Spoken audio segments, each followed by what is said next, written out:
When guys were supposed to be in surgery watching the child being born.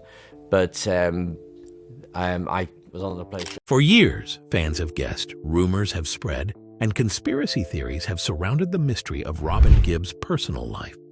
Now, at 61, the famous Bee Gees singer has finally spoken out about a secret that had been kept in the dark for decades, confirming what many had already suspected.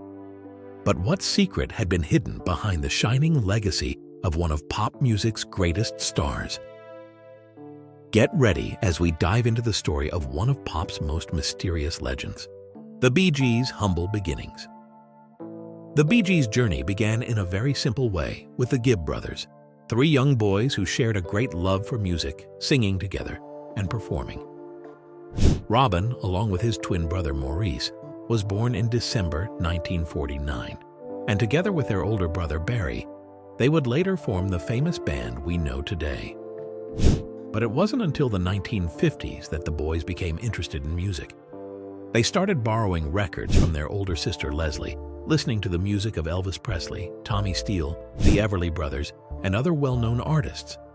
Inspired by these stars, the brothers would make their own pretend guitars out of boxes and put on pretend performances in their homes. In 1956, the brothers got the chance to show off their talent for the first time in front of an audience at a local movie theater, the GMA, just a few blocks away. It was a special event where kids were invited to lip-sync to their favorite songs, and the Gibb brothers brought along Leslie's records to perform. They had also practiced with a couple of neighborhood friends, Paul Frost and Kenny Ricks, forming a group they called the Rattlesnakes.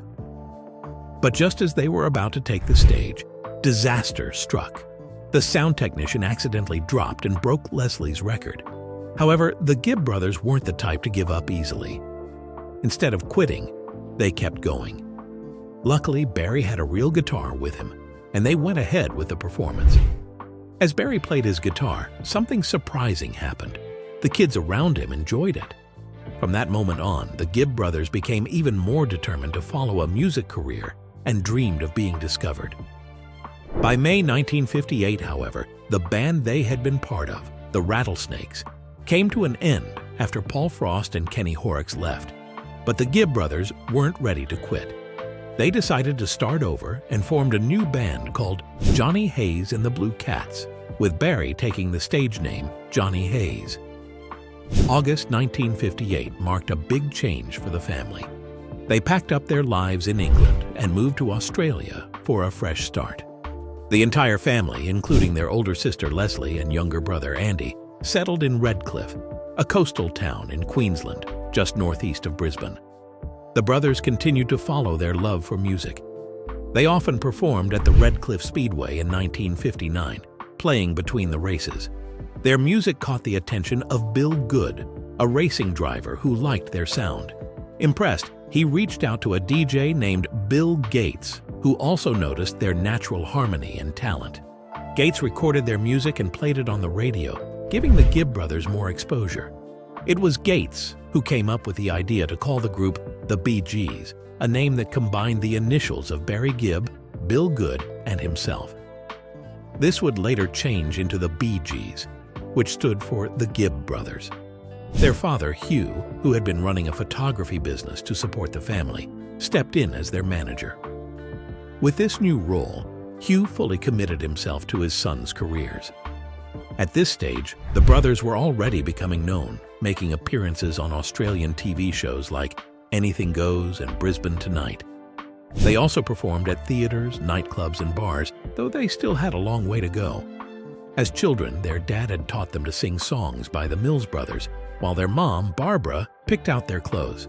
Despite their efforts, success remained out of reach. Then the brothers met Nat Kipner, an American songwriter and producer who understood the music business. Kipner had recently become an A&R manager at Spin Records, a new independent label. He saw great potential in the Bee Gees and decided to help them, becoming their manager. Kipner helped them move from Festival Records to Spin Records, a move that proved to be a big turning point. Although they continued to work with Festival for distribution in Australia, Spin Records gave the Bee Gees a fresh start. Through Kipner, the brothers connected with Ozzie Byrne, a talented sound engineer who believed in their abilities. Byrne welcomed them to his small, custom-built studio at St. Clair Studios in Hurstville, Sydney. Although the studio wasn't fancy, it gave the Bee Gees the freedom to experiment and shape their sound. From that point on, their popularity began to grow. They scored their first Australian hit, Spicks and Specks, which reached number 35 on the charts, marking a steady rise in their music career. In February 1967, a life-changing moment came for the Bee Gees when they tried out for Robert Stigwood, a big name in the music world known for finding amazing talent. The tryout was a huge success. Stigwood was so impressed by their performance that he offered them a 5-year deal right away. This agreement ensured their music would be released through Polydor Records in the UK and Atco Records in the US, paving the way for their rise to worldwide fame. Soon, talk began spreading, comparing the Bee Gees to none other than the Beatles. While this comparison brought excitement, it also added pressure as they stepped into this exciting new chapter of their careers. Determined to improve their music, they expanded their band, bringing in drummer Colin Peterson and guitarist Vince Melouney. These new members gave them the freedom to develop their sound and try new musical ideas. Their next big break came with the release of the New York mining disaster 1941 in Britain. To create mystery, the record was sent to radio stations without labels, showing only the song's title. This smart move sparked rumors that the track was a secret release by the Beatles. The mystery grabbed the listeners' attention, and the song quickly became popular, reaching the top 20 charts in both the UK and the US. It was a major moment for the Bee Gees, marking their first big step onto the world stage. Fans and critics alike began to notice them, and the excitement around the band grew stronger. With success on their side, the Bee Gees began a journey filled with incredible highs and tough lows. Praise from critics boosted their confidence, but fame brought its challenges. Behind the scenes, they dealt with creative disagreements and personal struggles, all while working to secure their place in the ever-changing music scene.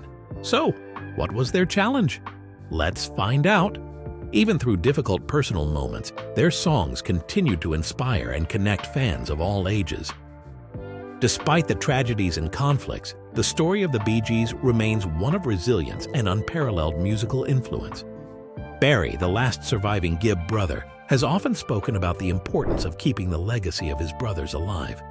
He has said that every performance he gives feels like a reunion with Robin and Maurice, as their voices and harmonies are still very much a part of his music.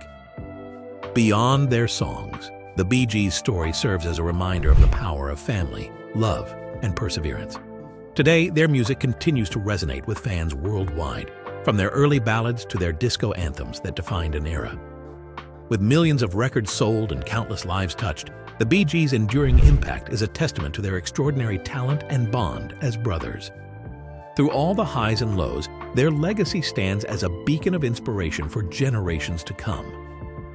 What are your thoughts on the shocking revelation by Robin Gibb? Let us know your opinion in the comments section. Don't forget to like and subscribe.